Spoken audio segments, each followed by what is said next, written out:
Hi dear cricket fans, welcome to Cricket Happenings. Thanks for all your response. Today, due to shortage of time, I know I come very late, but still I keep going. I keep the Cricket Happenings going here. And so what I'm going to do is today, I'm a bit unwell today. So what I'm going to do is I'm going to cover a capsule of the third day's play in the Ashes Test Series in Australia and England, the Gabba in Brisbane, which was known for its 307 run stand between Michael Hussey, who ran into form, very unluckily missed his double century out for 195, and Brad Haddin, after a long time, making his third Test century and also his second against England. Australia definitely in the box seat there. Actually 221 runs lead for them after being all out for 481.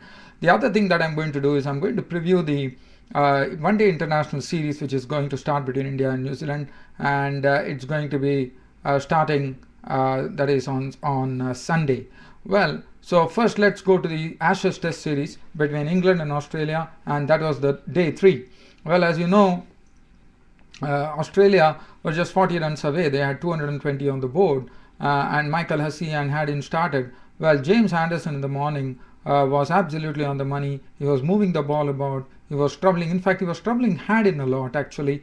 But Michael Hussey continued to play strokes. The confidence was absolutely oozing. Again, there were cuts, there were pulls, there were a lot of shots, hooks, pulls, the drives on the offside, the push on the offside, how he used to penetrate the gap. And as Brad Haddin was concerned, he was also playing some very, very delightful strokes. In fact, Brad Haddin was such a delight to watch. As I always felt, he's a very, very straight player. I mean, he plays the ball very straight. And today, he did it in beautiful fashion when he actually hit a straight 6 of the bowling of Graham Swan to actually reach his century.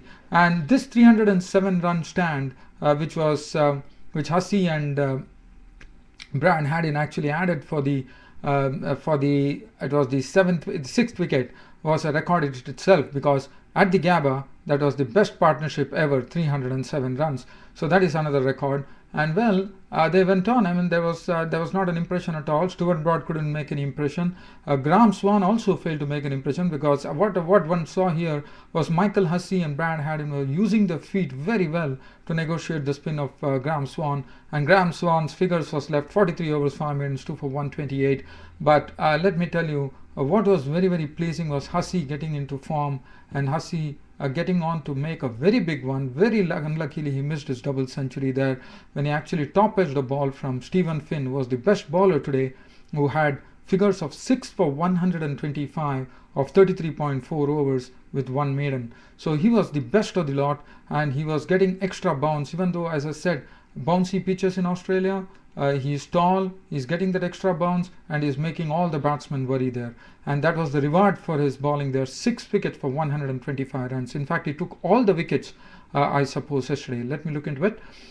So the first wicket to go today was Brad Haddin. Brad Haddin, after playing a wonderful hand of 136 of 287 balls with 16 fours and 1 6, was the first to go when Swan had him caught by Collingwood. A very beautiful catch taken by Collingwood in the slips, just diving full length and plucking it out, and he was gone for 136. After that, once Hussey departed, Hussey at 195, I thought he was very confident in playing his strokes, but what he did was he tried one too many. You could have actually bided his time and got to a double century, but in fact he went for a very, a fancy, not a fancy stroke. He tried to pull a delivery from Finn, it was Alistair Cook who actually held the catch, and Michael Hussey walked out after playing such a saving knock for Australia.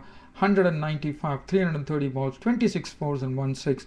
And after that, there was no answer, as Finn just ran through the tail, with Mitchell Johnson clean bowled by Finn for a duck. Xavier Doherty on his debut making 16 of 30 balls with 2 fours. Scott Pickup bowled Finn, and Peter Siddle was Scott Swan bowled Finn for 6. Ben Hilfenhausen not out on 1. 481 all out for Australia, taking a lead of 221 runs. As far as the bowling figures are concerned, James Anderson 37 overs, 13 maidens, 2 for 99. Broad 33 overs, 7 maidens, none for 72. Graham Swan 43 overs, 5 maidens, 2 for 128. But Stephen Finn just stood there like a real figure to really watch at. Was Stephen Finn at 33.4 overs, 1 maiden, 125 runs and 6 wickets for his as a reward for his wonderful bowling, and Paul Collingwood 12 overs, 1 maiden, none 41. And well, it was there was a dramatic beginning when England started the second innings, 221 runs in arrears, when Bill Hinfenhaus got a ball to jack back, and Andrew Strauss actually deliberately patted the ball, and well, Ali Imdad, the umpire, gave a very good decision because the ball was actually going over the stumps. It was a loud appeal, and probably everyone thought he was out, but Ali Imdad was absolutely unmoved, and that was a good decision. In fact, Ponting went for the review system here, but he was proved negative. So Andrew Strauss stood there, and well, the bowling has been very good. Halfpenau 6 overs, 3 maidens, none for 6. Peter Siddle 4 overs, 2 maidens, none for 7. Marcus Knott 2 overs for 5 runs. Mitchell Johnson 2 overs, both the overs were maidens, and Xavier Doherty bowled 1 maiden over.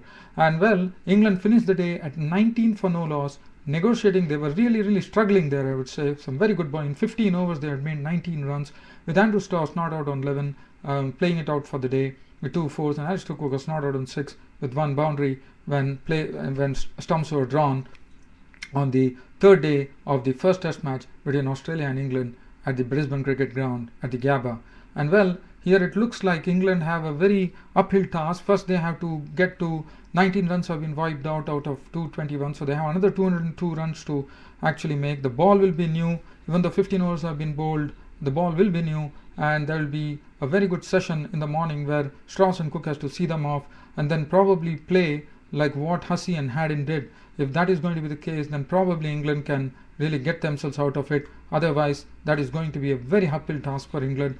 No, I wouldn't say uphill task. They definitely have the players there to, you know that in the second innings also they could score a big score and still have some 300 runs or 400 runs for Australia. But how they do it and whether they do it, that will be known tomorrow, dear cricket fans.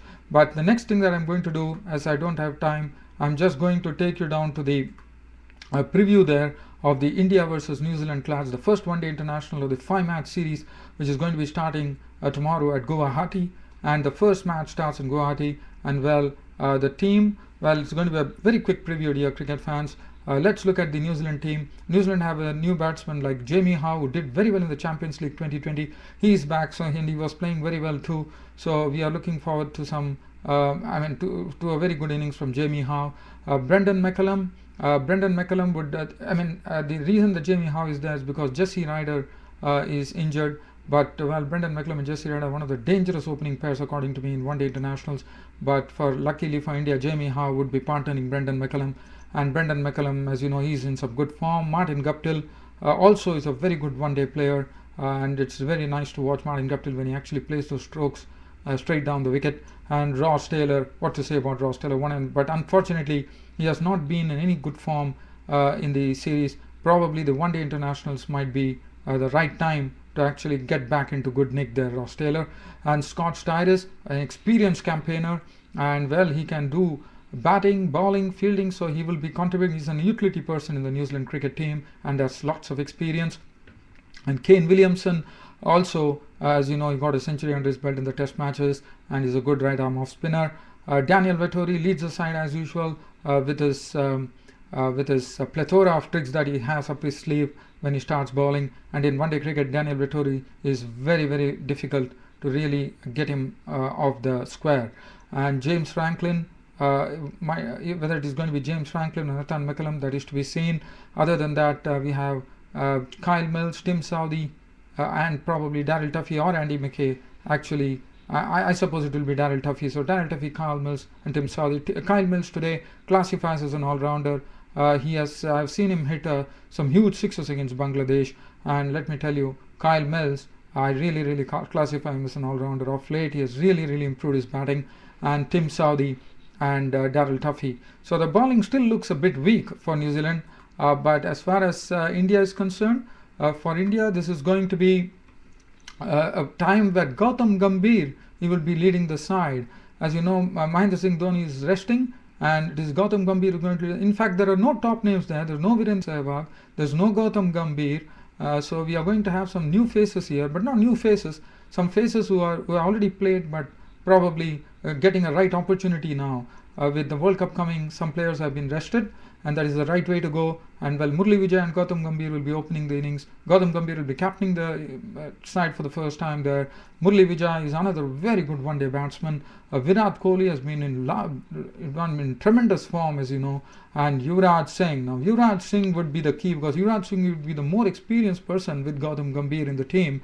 And well, if he can really show his wares in this particular series, that would be something which would be great for India, not only for India, for him as well, as also the World Cup is on its World Cup is going to be held in India too. And then Suresh Raina, another good one-day player. Well, he will be also bowling, and his fielding is a big asset. And let me tell you about Yuvraj Singh too. Yuvraj Singh and Suresh Raina are one of those electric fielders in the Indian team, and they will actually save a lot of runs for India. And Yuvraj Singh, Suresh Raina, both of them would also bowl. And then what you're looking at is the return of Yusuf Pathan.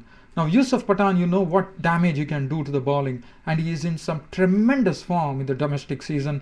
And well, I wish Yusuf Pathan really gets going. And Saurabh Tiwari, I'm definitely looking forward to seeing Saurabh Tiwari smack a few there, because I thought it's very essential that Saurabh Tiwari plays, and I think this is the right opportunity for Saurabh Tiwari to really show what he's capable of. And then Ridhiman Saha is the wicket keeper who gets a chance here, and that the bowling would be in the hands. The bowling is inexperienced. Other than Ashish Nehra, there's not much of an experience coming in, so the Indian bowling is also a bit weak there, but they have Vinay Kumar or Manaf Patel, and Ashish Nehra will be the one who would be spearheading the pace attack. But I thought India's so this will be a real test for all the reserve cricketers to actually show their wares and make India proud. And well, and R. Ashwin will be the carom ball bowler who has done very well in the IPL league, and now he merits a place in the Indian cricket team too. So he also gets a chance. He's also a good bat, but basically his bowling is going to be a real key here, because one has to look out for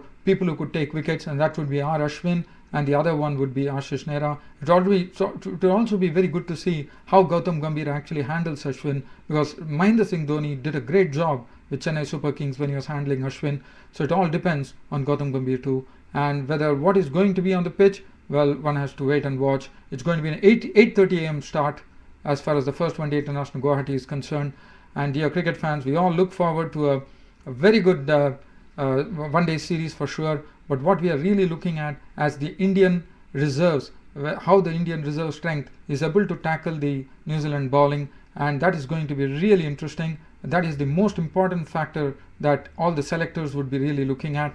And as far as the New Zealand cricket team is concerned, for them too, this is a good exercise for them going into the World Cup.